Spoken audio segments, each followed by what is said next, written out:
السلام علیکم ورحمۃ اللہ وبرکاتہ.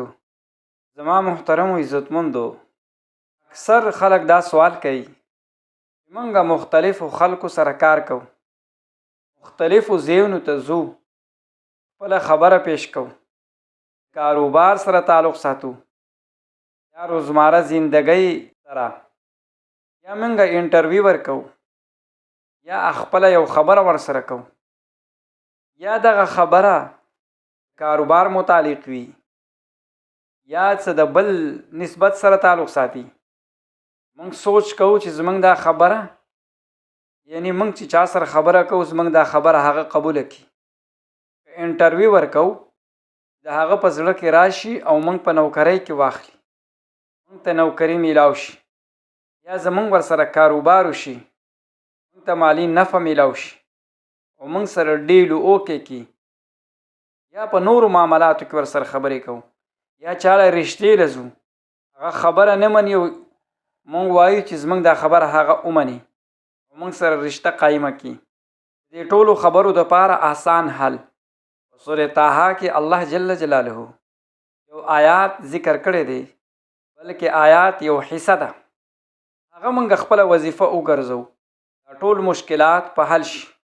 دا آیات 39 نمبر آیات دی، وَأَلْقَيْتُ عَلَيْكَ مَحَبَّةً مِّنِّي. بس دومره جمله، دې کې زیادت کول نه دي پکار. یو شپېرې دا ولولئ چې کوم بنده له ورځي و خپله خبره پې مني، د هغه تصور به وکړي او دم به واچي، پوکۍ به ووخي، بیا به دعا وکړي، 11 ورځې به دا عمل وکړي. الله جل جلاله ستا محبت د هغه په زړه کې واچي، هغه به ستا خبره ومني، ستا ورسره کومه خبره هم جاري وي.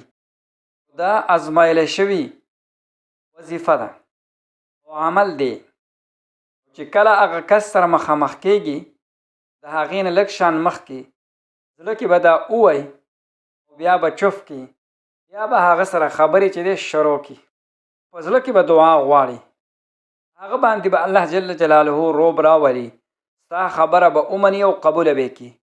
انشاءالله العزیز ستا ټولې مسلې به حل شي. قرآن کریم کې الله جل جلاله هر چیز حل ایښودی دی، په هر آیات کې الله جل جلاله شفا ایښودې ده.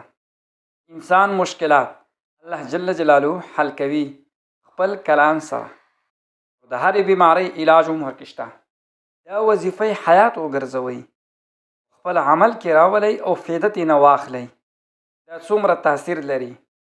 الله جل جلاله تمام مخلوقات زړونه د هغه په کنټرول کې دي، هغه سره خپل تعلق پیدا کوي، مخلوق زړونه به ستا تابع کړي، ستا اعمال هغه به قبول کړي، ستا وینا به قبوله کړي، ته هغه راضي که او هغه سره تعلق جوړ که.